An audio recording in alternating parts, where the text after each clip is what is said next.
17,771 carats. And I name all of my sculptures after the Fibonacci series of numbers.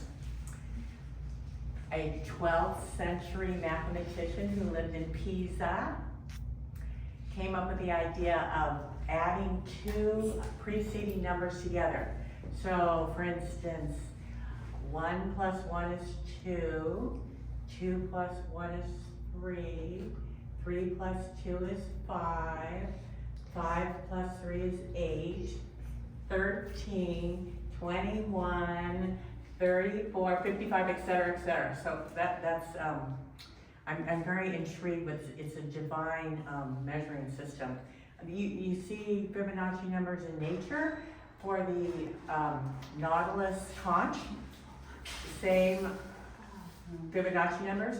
You see it in the dimensions of the Parthenon, and the rectangles that it draws is the golden section. That is the rectangle. Carats are part of the 4 C's of judging and grading diamonds. So the first is carat, and carat is the weight. 2 is the color, and they grade it against the perfect color white. 3 is clarity, whether it has an inclusion or not. And 4 is the cut. This gem is symbolizing brilliant cut diamond. Brilliant cut is 58 facets. It was designed by the engineer Tolkowski in 1918. It has the most, for instance, a diamond in the raw, out of the earth, looks like a teardrop. It's very flat. It has no brilliance, there's no light. It has to be cut a certain way. And if you have 58 facets, it gives it the most kickback of light, and that's called brilliance.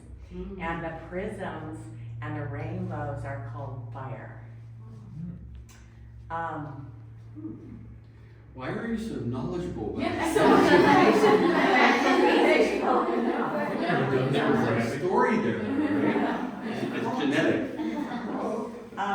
Yeah, my family gets involved, my husband's a composer, so the Fibonacci, it's like, I have enough, but my grandfather was a diamond cutter, so I gravitate to them as still life. I just like them, I feel comfortable with it.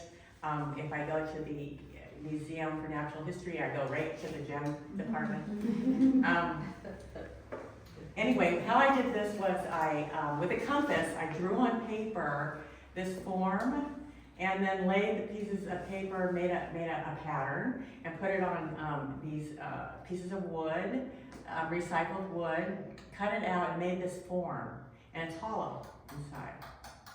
And I am an eco-centric artist, so I recycle materials. So this luscious celadon, beautiful tiles were being discarded by a friend. And these broken tiles up here are from a demolition site. And there's been a lot of remodeling in my neighborhood, and I've gone to the contractors, give me your broken tiles, and that's where all of the pieces came from. So you can see that this is like the interior design color scheme of today, because these are all just discarded pieces. I start with, I do an ombre, so I start with the white here, and I slowly transition each facet to black. If you come around, it's black here. And I even do the grout work in the color of it. And then it graduates back around to underneath to being white again. I attach it with grout. So these are waterproof, so they can be exterior. Awesome. Where the diamond comes from. Yeah, and let's see, reduce, reuse, and upcycle. Anyway, it was kind of interesting when I was making little notes.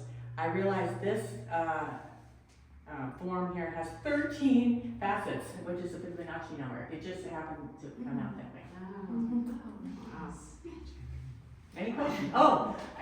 The idea of upcycling, comes from tie-dyeing, discarded clothing, so that's where. And she makes all Oh, fantastic oh, things. She oh, wears. wow. And versus recycling. Yeah. Like wondering, Yeah, you could call it art cycling too.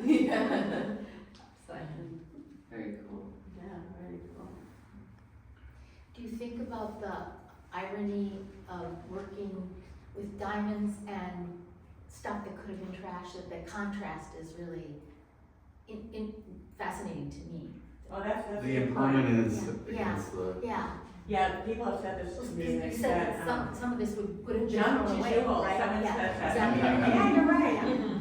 Yeah, that is, a byproduct, but my essence, I've always been a recycler, so my family's been a recycler. You know, I volunteer at the library for their book sales, you know, it's just part of me, and then it's kind of, comfortable for me to stick with a gem's shape. It, you know, it makes me secure.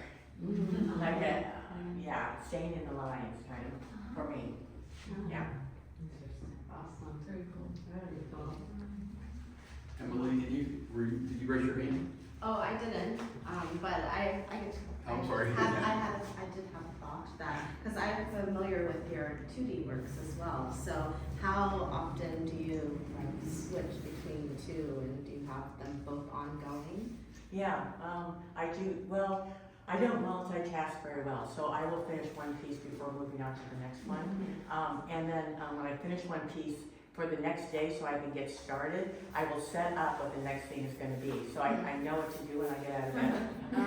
And again, it just makes me secure, no, I kind of, right now, I'm doing a series of, I'm going back and I'm doing some gifs, and those are going to be 2D, so, but for a while, I would say last year, I did the 3Ds quite often.